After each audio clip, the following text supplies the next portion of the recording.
What the tech is going on friends, আমি IndiCoder প্রযুক্তি চ্যানেলের পক্ষ থেকে আপনাদের সবাইকে জানাচ্ছি স্বাগত। এবং আজকে স্যামসাং লঞ্চ করে ফেলেছে, অ্যাকচুয়ালি কালকে মানে আজকে লঞ্চ করেছে, কিন্তু ভিডিওটা একদিন পরে পাবলিশ হবে, তো বুঝে নিন কী বলতে চাইছি। যাই হোক, স্যামসাং ইন্ডিয়ান লঞ্চ করে ফেলেছে ওদের নিউ স্মার্টফোন, যার নাম রাখা হয়েছে স্যামসাং গ্যালাক্সি A20।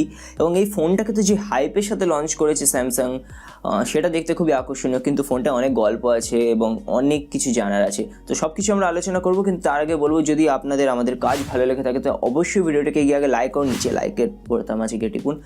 আর দ্বিতীয় কথা, অবশ্যই চ্যানেলটিকে সাবস্ক্রাইব করার সাথে সাথে বেল আইকনটিকে প্রেস করবেন, এতে আমরা যা ভিডিও দেবো আপনাদের কাছে তার নোটিফিকেশন চলে আসবে। তো চলুন ভিডিওতে আগে যাওয়া যাক।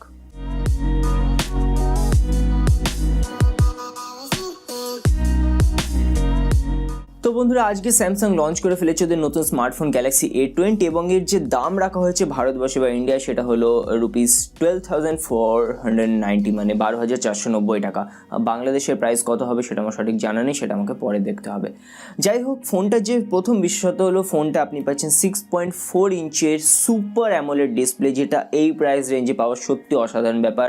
সুপার অ্যামোলেড ডিসপ্লে 12 থেকে 13,000 টাকা রেঞ্জে সত্যি দারুণ ব্যাপার, কিন্তু এখানে গল্প আছে যে ডিসপ্লেটা আসলে HD+ রেজলিউশনের, যেটা কোনো মতেই ক্ষমা করা যায় না আমার মতে। মেনে নিলাম সুপার অ্যামোলেড ডিসপ্লে দারুণ ব্যাপার হবে, কিন্তু নট ইভেন ফুল HD+, এই প্রাইস রেঞ্জে এটা ভাবাই যায় না।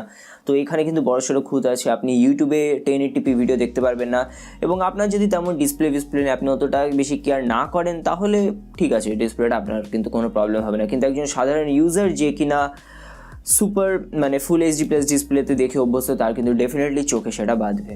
এবার আমরা ফোনটা পেছনের সাইডে চলে আসি, রিয়ার সাইড। তো ফোনের রিয়ার সাইডটা কিন্তু যথেষ্ট নর্মাল রিয়ার সাইড, এবং স্যামসাং এখনো উল্লেখও করেনি যে পলিকার্বনেট নাকি মেটাল ফ্রেম, তো কিছু বলতে পারছি না। ফোনটা বিভিন্ন কালারে উপলব্ধ আছে, যেমন ব্ল্যাক, রেড ইত্যাদি ইত্যাদি। এবং রিয়ার সাইডে আপনি পাচ্ছেন একটা ফিঙ্গারপ্রিন্ট সেন্সার, যেটা অবশ্যই আমরা জানি পাবোই। এবার আমরা ফোনটা আরেকটা দারুণ ব্যাপার সম্পর্কে কথা বলি, সেটা হচ্ছে এই ফোনে আপনারা পাচ্ছেন 4000 mAh ব্যাটারি, যেটা শুনতে খুব একটা আজকালকার দিনে ইমপ্রেসিভ না হলেও যেটা ইমপ্রেসিভ সেটা হচ্ছে এই ফোনে আপনারা পাচ্ছেন 15 ওয়াটের ফাস্ট চার্জিং সাপোর্ট, যেটা কিন্তু সত্যি দারুণ ব্যাপার। এবং আমি স্যামসাংয়ের জন্য বিগ থামস আপ দেবো, কারণ স্যামসাং যদি এটা কন্টিনিউয়াসলি দেওয়া শুরু করে দেন, আমি শিওর যে পরবর্তী যে ফোনগুলো আসবে কোম্পানিরা কিন্তু তাদের ফোনে দেওয়া শুরু করবে। তো এটা একটা ভালো লক্ষণ, ধীরে ধীরে আমরা একদম কম থেকে কম প্রাইস রেঞ্জেও কিন্তু ফাস্ট চার্জিং পেতে চলেছে, এটা কিন্তু দারুণ ব্যাপার। তো ব্যাটারি নিয়েও কিন্তু এখানে কোনো রকম কম্প্রোমাইজ আপনাকে করতে হবে না। এবার আমরা চলে আসি ক্যামেরা সম্পর্কে। তো এই ফোনে আপনারা পাচ্ছেন 13+5 মেগাপিক্সেলের dual rear camera set up. 13 মেগাপিক্সেলের লেন্সটা হচ্ছে প্রাইমারি লেন্স, আর যে সেকেন্ডারি লেন্স হলো 5 মেগাপিক্সেলের, সেটা কিন্তু আল্ট্রা ওয়াইড, মানে আপনি আল্ট্রা ওয়াইড শট নিতে পারবেন, যেটা কিন্তু একজন ফটোগ্রাফি যারা করতে ভালোবাসে তাদের কাছে খুবই ভালো ব্যাপার। তো ক্যামেরা নিয়েও কিন্তু এখানে বিশেষ কিছু বলার নেই। ফ্রন্ট সাইডে যদি চলে আসি, ফ্রন্ট সাইডে আপনারা পাচ্ছেন 8 মেগাপিক্সেলের সেলফি ক্যামেরা, মানে এইসব প্রাইস রেঞ্জে 8 মেগাপিক্সেল কোনো মতেই মানে আজকালকার দিনে অ্যাকসেপ্ট অন্তত করা যায় না। যাই হোক, এটা হলো ক্যামেরা সেট আপ। এরপর আমরা পরবর্তী স্পেক সম্পর্কে জেনে নিই। তো এবার আপনি ফোনে পাচ্ছেন 3GB র্যাম আর 32GB ইন্টারনাল স্টোরেজ, যেটা আমি বলবো না খুব ভালো, বলবো না খুব খারাপ। স্যামসাং কিছুটা ব্র্যান্ড ভ্যালু আছে, তো 3GB র্যাম চলো মেনে নিচ্ছি। এছাড়া আপনি SD কার্ডের মাধ্যমে তো 512GB অবধি এখানে এক্সটেন্ড করতেই পারবেন।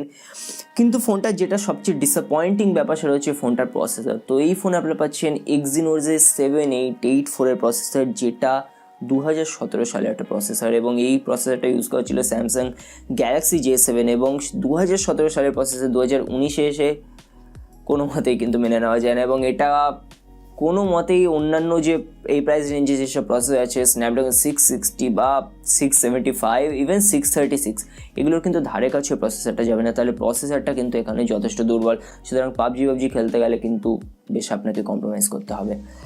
তো এবার আমি বলি, আপনাদের ফোনটা কেনা উচিত কি উচিত না। যদি আপনারা পিওর স্যামসাং লাভার হন তাহলে ফোনটা নিতে পারেন, কিন্তু এর বদলে কিন্তু একটা ভালো অপশান আছে, সেটা হচ্ছে গ্যালাক্সি M20।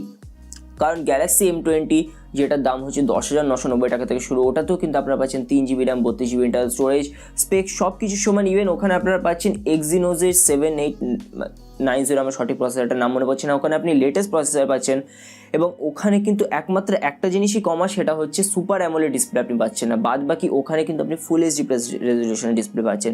এবং তাছাড়া সব কিছু কিন্তু ওটা বেটার হবে, এবং ওতেও কিন্তু 3GB র্যাম, 32GB, ইভেন 12,990 টাকা দিয়েও কিন্তু আপনি 4GB র্যাম এবং 64GB ইন্টারনাল স্টোরেজের গ্যালাক্সি M20 কিনতে পারবেন। এবং বাদ বাকি রেডমি ফোনগুলোর কথা তো ছেড়ে দিলাম, সেগুলো তো ইভেন আরও বেটার ফোন।